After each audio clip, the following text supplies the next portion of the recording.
শিলিগুড়িতে শুরু হতে চলেছে উত্তরবঙ্গ বইমেলা। তার আগে বর্ণাঢ্য শোভাযাত্রা। শিলিগুড়িতে শুরু হতে চলেছে ৪২তম উত্তরবঙ্গ বইমেলা।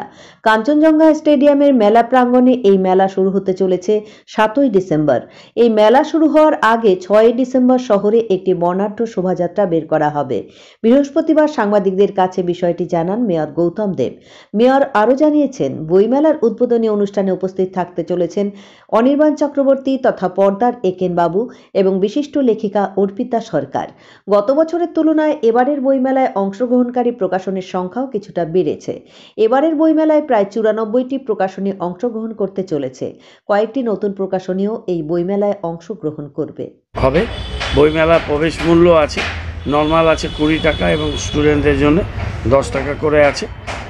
দুপুর 2টো থেকে 8টা পর্যন্ত বইমেলা খোলা থাকবে।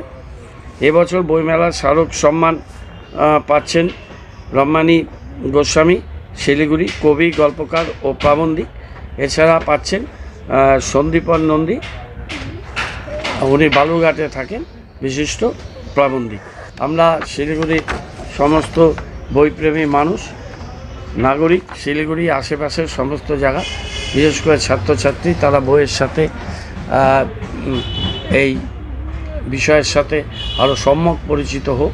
এবং উত্তরবঙ্গ বইমেলা ৪২ বছর আগে শুরু হয়েছিল এবং এটা খুবই ভালোভাবে চলছে।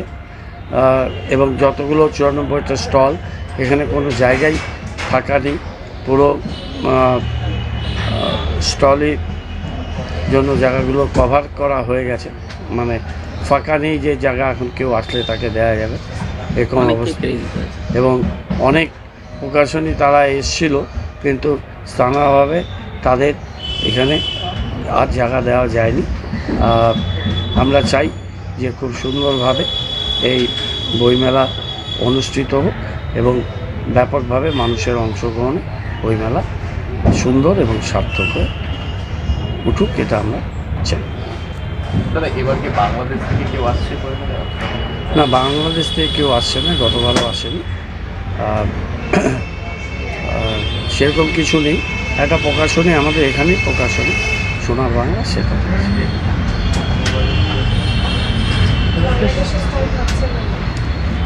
কোনো বাড়ি তো থাকে না ভাই। এবার হঠাৎ করে তোমরা বাংলাদেশ নিয়ে এত প্রশ্ন কেন করছো?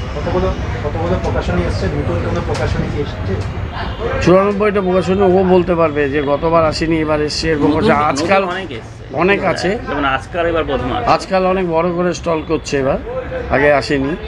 আর কারা এসছে বলো নাম করা? বুকটা পরে একটা নতুন পাবলিশার্স ইংলিশ, হ্যাঁ ওরা এসছে। বুক কোয়েস পরে একটা ইংলিশ পাবলিশার্স, ওরা এসছে এবার নতুন, এরা আসেনি কোনোদিন আগে।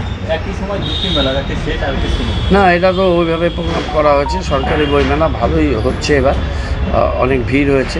ওটা শেষ হবে, এটা শুরু। যে আলোর দিশারি, যেটা ছোটো ছোটো ছেলে মেয়েদের যে কোচিং ক্লাস, তাদের স্টুডেন্টদের যারা হ্যাঁ ও সবাইকেই যারা ওখানে হ্যাঁ প্রায় ২৫০ এখন আছে কোচিং সেন্টারে, তাদের সবাইকেই এখানে মঞ্চে ওরা ডেকে নিয়ে একটা সম্বোধনা দেবে, সহযোগিতাও কিছু করবে। আর স্কুল থেকে ড্রেস পরে আসলে, আর স্কুল থেকে যে ড্রেস পরে আছে, স্কুল থেকে যে অর্গানাইজ করে নিয়ে আসে, আমরা বিভিন্ন স্কুলগুলোকে বলেছি, হ্যাঁ তারা আমাদের কোনো টিকিট লাগবে না, আমরা মানে স্কুল থেকে ড্রেস পরে নিয়ে আসলো। স্কুল ড্রেসে আসলে বোঝায় না, স্কুল ড্রেস কোডে আসলে তাদের থেকে স্কুল অর্গানাইজ করে নিয়ে আসলে, সেটা আমরা বলছি এমনি ফ্রিতে তাদের এন্ট্রি হবে। হ্যাঁ ফ্রি আর কি, ফ্রি এন্ট্রি হবে। একটু বেড়েছে, হ্যাঁ অ্যাকচুয়ালি তো লাস্ট ইয়ারে 74 ছিল, এবার 94 এবং আসছে, আরও আসছে, আমরা নিতে পারছি ওটা বলা যায়। কিন্তু ব্যাপার হচ্ছে যে এর একটা ব্যাপক খরচ আছে। এখানে যে স্টলগুলো বানাতে যা খরচ হয় এবং অন্যান্য আনুষঙ্গিক একটা প্রোগ্রাম, কালচারাল প্রোগ্রাম, বাইরে থেকে অতিথিদের আনা, সব মিলে যে খরচটা হয়, সেটা শুধুমাত্র স্টল, এরা তো টাকা দেয় কিছু, কিন্তু সেই টাকাটা দিয়ে স্টল বানানোর খরচটাও ভালোভাবে ওঠে কিনা আমার সন্দেহ আছে। তার জন্য এই টিকিটটা করতে হয় এবং যে অর্থ কোনো বছরে কিছু অর্থ হয়তো সারপ্লাস হয়, কোনো বছরে মাইনাসও থাকে, প্রত্যেক বছর সমান হয় না। এরা বুক সেলার্সরা তাদের নিজস্ব একটা অফিস তারা এই পয়সা দিয়ে করেছে এবং একটা ফান্ড তারা করার চেষ্টা করেছে। ওদের বলেছি আমরা যে এখানে এই greater Siliguri publishers and book sellers যারা আছে তাদের সবারই তো আর্থিক অবস্থা সমান নয়।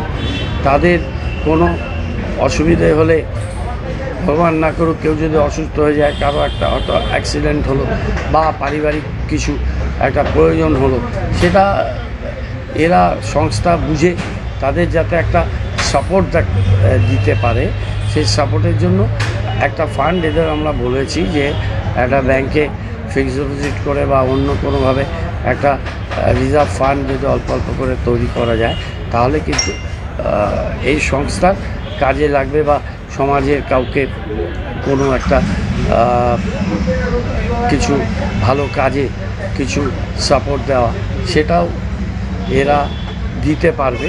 আর দেখুন আজকের দিনে 10 টাকা 5 টাকা 20 টাকা এটা খুব একটা বেশি ভ্যালু রাখে না, কিন্তু এটা যখন অ্যাকুমুলেটেড হয়ে অনেক টাকা হয় তখন এটা এরকম একটা বেসরকারি বইমেলা সেটাকে অনেকটা সাপোর্ট যোগায় এবং মানুষ কিন্তু এটা নিয়ে কেউ প্রশ্ন করে না। এবং স্টুডেন্টদের জন্য আমরা সম্পূর্ণ আলাদা করে রাখতে বলেছি 10 টাকা দিয়ে, এবং তাছাড়াও অনেকেই আসে ডুবে যায় বইমেলায়, অত তো চাপাচাপি করে না।